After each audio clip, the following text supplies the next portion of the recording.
चिंता मत कीजिए, मास्टर स्ट्रोक है। पहले मास्टर स्ट्रोक खेला था सर्जिकल स्ट्राइक करके, फिर मास्टर स्ट्रोक खेला 3 कानून लाकर किसानों के लिए, उसके बाद मास्टर स्ट्रोक खेला वो कानून वापस लेकर, और अब मास्टर स्ट्रोक खेल रहे हैं प्ले सेफ करके। अब ये प्ले सेफ क्या है, थोड़ा सा समझ लीजिए। हम अक्सर नेहरू को गाली देते हैं कि उसने चीन को हमारे भारत का हिस्सा दे दिया, तो दूसरी तरफ से काउंटर आता है कि उस हिस्से पर तो कुछ उपजाऊ जमीन ही नहीं थी, वो तो बंजर था, दे दिया तो कोई बात नहीं, लेकिन कोई भी हिस्सा हो दूसरा देश उस पर कब्जा कैसे कर सकता है। अब नेहरू को गाली देने वाले अब क्या कहेंगे कि जब हमने 65 में से 26 अपने चेक पॉइंट्स को खो दिया है जो अब चाइना के कब्जे में आ गए हैं, और ये पता है कि स्ट्रेटेजी के तहत हुआ है, प्ले सेफ स्ट्रेटेजी के तहत ये मास्टर स्ट्रोक खेला गया है। होता क्या है, चाइना एक एक इंच बढ़ता है, वो एक एक इंच हर रोज बढ़ता है, और अगर आपने उसको क्लेम नहीं किया तो वो जमीन उसकी हो जाती है। कुछ एरिया ऐसे हैं, डिफिकल्ट एल्टीट्यूड के एरिया, हाई एल्टीट्यूड के एरिया, जहां पर हमारे जवान जाना जो है बड़ी मुश्किल से जाते हैं और कुछ समय के बाद जाते हैं, लेकिन डिफेंस की तरफ से स्ट्रिक्ट इंस्ट्रक्शंस आई और उन्होंने कहा कि ये ऐसे एरियाज हैं, यहाँ पर कुछ नहीं होता है, कोई इकोनॉमिक एक्टिविटी नहीं है, कुछ नहीं है, कोई डेवलपमेंट हम नहीं कर सकते, किसी भी तरीके की पॉपुलेशन यहाँ पर नहीं है, डिफिकल्ट एरियाज हैं। और जवानों को इंस्ट्रक्शन मिली इनमें काफी दिनों में और या एक्टिविटी करनी ही नहीं है, मतलब आपको पेट्रोलिंग करनी ही नहीं है, तो जवानों ने पेट्रोलिंग करना छोड़ दिया। अब ये प्ले सेफ स्ट्रेटेजी थी। क्या स्ट्रेटेजी थी कि इस एरिया में हम नहीं जाएंगे तो चाइना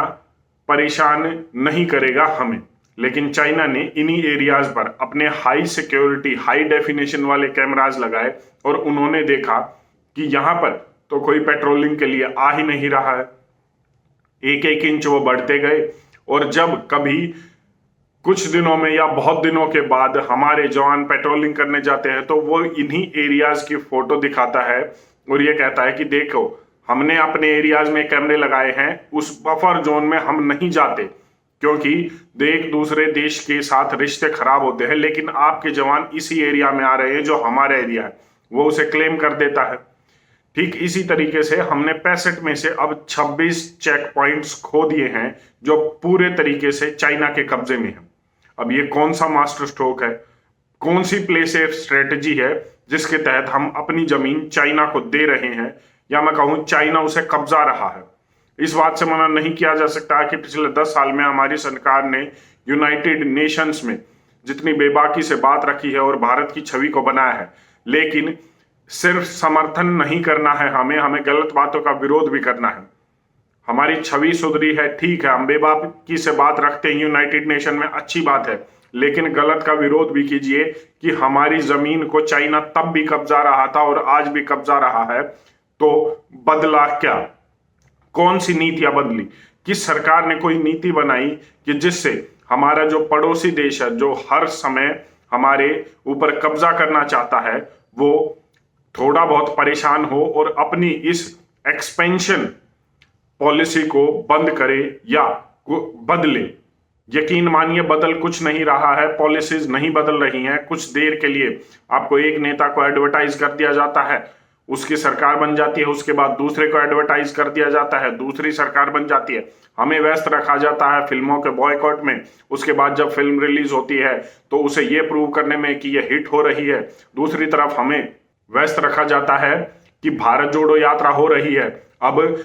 खतरा है, 15 पेट्रोलिंग कंपनियां लगी हुई हैं, राहुल गांधी की 1500 जवान उसकी सुरक्षा में लगे हुए हैं, लेकिन वो ये कह रहे हैं कश्मीर में, मतलब हमारे भारत के एरिया में ही उसे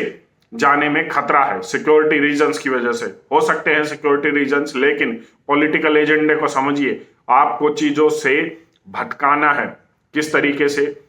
श्रीनगर में जो पिछले कुछ समय में डिस्टर्बेंस थी वो कम हुई है, लेकिन उसके बाद क्या, अगर वो वहां पर चले गए तो उनका पॉलिटिकल एजेंडा सेट नहीं बैठेगा ये बताने का कि वहां पर अभी भी जो है डिस्टर्बेंस है, और दूसरी तरफ इसी समय ये बयान आने कि हम ये रोक रहे हैं जब चाइना एक तरफ से कब्जा कर रहा है, तो ये कितना ठीक है कितना नहीं। समझिए कोई भी सरकार हो, पहले रही हो या अब रही हो, लेकिन जो एक्सपेंशन पॉलिसीज हैं वो चाइना की यूं है, वो कब्जा हमारे देश पर कर रहा है, और सच तो ये है हम उस पर कुछ नहीं कर पा रहे। आप इस पर अपनी क्या राय रखते हैं, एक बार कमेंट करके जरूर बताएं। धन्यवाद। जय हिंद।